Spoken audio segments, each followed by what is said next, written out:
اپنے گھروں کی چھتوں پر لگے ہوئے ٹینکوں کو صاف کر لیں کیونکہ پاکستان میں ایک ایسی بیماری آن پہنچی ہے جس نے امریکہ کے بعد پاکستان کو پوری دنیا میں دوسرے نمبر پر متاثر کیا ہے۔ یہ ایک ایسی بیماری ہے جس میں انسان کے دماغ میں پانی کے ذریعے ایک جرثومہ داخل ہوتا ہے اور وہ انسان کے دماغ کو کھانے لگتا ہے، جس سے انسان کی آہستہ آہستہ موت ہونے لگتی ہے۔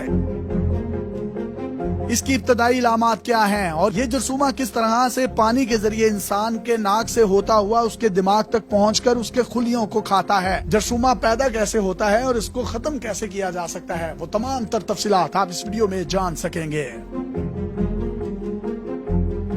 پاکستان اس وقت انتہائی جان لیوا بیماری کی لپیٹ میں آ چکا ہے۔ یہ ایک ایسی بیماری ہے جس کے بارے میں لوگوں کو پتہ ہی نہیں۔ اس میں شرح اموات تقریباً 95% سے بھی زیادہ ہے۔ بعض کیسز میں تو جو بھی اس بیماری سے متاثر ہوتا ہے اس کی 100% موت ہو جاتی ہے۔ فی الحال اس بیماری کا کوئی بھی حتمی علاج موجود نہیں۔ یہ اتنی خطرناک بیماری ہے کہ اندر ہی اندر انسان کے دماغ کو کھا جاتی ہے۔ مریض کو سر درد ہوتا ہے، الٹیاں آتی ہیں، پھر گردن اکڑنا شروع ہو جاتی ہے۔ اس کے بعد مریض کا ذہنی توازن بگڑنے لگتا ہے، اسے مرگی جیسے دورے پڑتے ہیں، یہ کوما میں چلا جاتا ہے۔ اس سے پہلے کہ ڈاکٹر کچھ کر پائیں مریض قبر میں ہوتا ہے۔ یہ بیماری زیادہ تر کراچی کو اپنے لپیٹ میں لے رہی ہے، لیکن لاہور میں ایک فٹنس ٹرینر مصطفیٰ شفیق اس بیماری کا پہلا شکار ہوا۔ یہ نوجوان اپنے آپ کو بھرپور ورزش کے ذریعے فٹ رکھتا تھا، باڈی بلڈنگ کا دلدادہ تھا، خود کو شیپ میں رکھنے کے لیے سوئمنگ بھی کرتا تھا۔ سوئمنگ پول میں ہی اسے یہ بیماری آ لگی، اسے سر میں درد ہونا شروع ہوا۔ اس نے ایک نجی لیبارٹری سے ٹیسٹ کروایا تو اس بیماری کی تشخیص ہوئی۔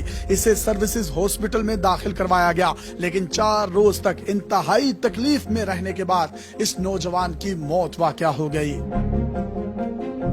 یہ انتہائی خطرناک بیماری نگیریا ہے۔ طبی ماہرین کے مطابق پاکستان نگیریا سے متاثر ہونے والے ممالک میں امریکہ کے بعد دوسرے نمبر پر ہے۔ نگیریا صرف ایک سیل پر مشتمل ایک جرثومہ ہے، یہ عام آنکھ سے نظر نہیں آتا، اسے صرف دوربین یا مائکروسکوپ کی مدد سے ہی دیکھا جا سکتا ہے۔ یہ جراثیم اس خاندان سے ہے جس کو امیبا کہا جاتا ہے، اور یہ وہی امیبا ہے جس کو ہم نے میٹرک میں 9th 10th میں بیولوجی میں پڑھا تھا۔ نگیریا کی افزائش موسم گرما میں مونسون کی بارشوں سے پہلے ہوتی ہے۔ یہ ندیوں، جھیلوں، چشموں، سوئمنگ پولز اور تالابوں میں عام پایا جاتا ہے۔ جب بھی کوئی شخص ان جگہوں کے پانی کو استعمال کرتا ہے تو یہ جرثومہ ناک کے ذریعے ان کے دماغ میں داخل ہو جاتا ہے اور دماغ کو تیزی کے ساتھ کھانا شروع کر دیتا ہے۔ اس کا شکار ہونے والے مریض اس بیماری کے حوالے سے شعور نہ ہونے کی وجہ سے اس پر غور نہیں کر پاتے۔ بدقسمتی سے جب تک علامات ظاہر ہوتی ہیں، انفیکشن اتنا بڑھ چکا ہوتا ہے کہ ڈاکٹرز کے لیے جان بچانا انتہائی مشکل ہو جاتا ہے۔ اس کی اگر ابتدائی سٹیجز میں تشخیص ہو جائے تو ڈاکٹر اس سے بچاؤ کی کوئی نہ کوئی صورت پیدا کر سکتے ہیں، لیکن ایسا ہو نہیں پاتا۔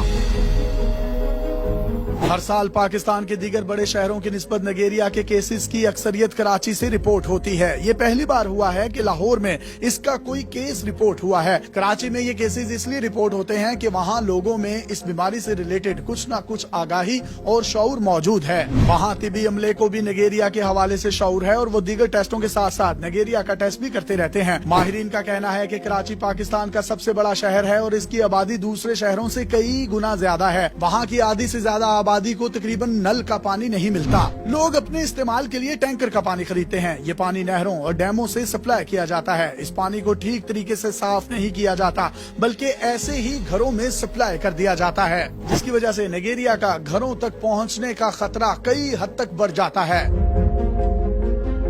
اگر لوگ گھروں کی ٹینکیوں میں کلورین یا بلیچ استعمال کریں تو اس خطرناک جرثومے سے بچ سکتے ہیں۔ طبی ماہرین ریکمینڈ کرتے ہیں کہ گھروں میں سال میں کم از کم 2 مرتبہ اپنے ٹینکوں کی صفائی ضرور کرنی چاہیے۔ اپنے گھروں میں 500 سے 1500 گیلن والی ٹینکی میں بلیچ کے صرف 2 چمچ کا پیسٹ بنا کر ڈال دیں تو اس جرثومے کا خاتمہ ہو سکتا ہے۔ بہت سے لوگ یہ سوچ رہے ہوں گے کہ یہ بلیچ تو انسانی جسم کے لیے نقصان دہ بھی ہو سکتی ہے، تو جس مقدار میں بلیچ بتائی جا رہی ہے یہ انسانی صحت پر کوئی منفی اثر نہیں ڈالتی۔ اس کے علاوہ وضو وغیرہ کے لیے پانی کو 100 ڈگری سینٹی گریڈ پر ابال کر استعمال کیا جائے تو اس سے بھی یہ جرثومہ ختم کیا جا سکتا ہے۔ اس بیماری سے شہریوں کو محفوظ کرنے کے لیے حکومتی سطح پر اس طرح کی ایفرٹ درکار ہیں جس طرح ڈینگی کے وقت دیکھنے کو ملی تھی۔ اگر آپ کو یاد ہو تو پاکستان میں یکدم ڈینگی پھیلا تھا، ہزاروں لوگ ہسپتال پہنچ گئے تھے۔ پاکستان کے پاس اس بیماری کا علاج ہی نہیں تھا،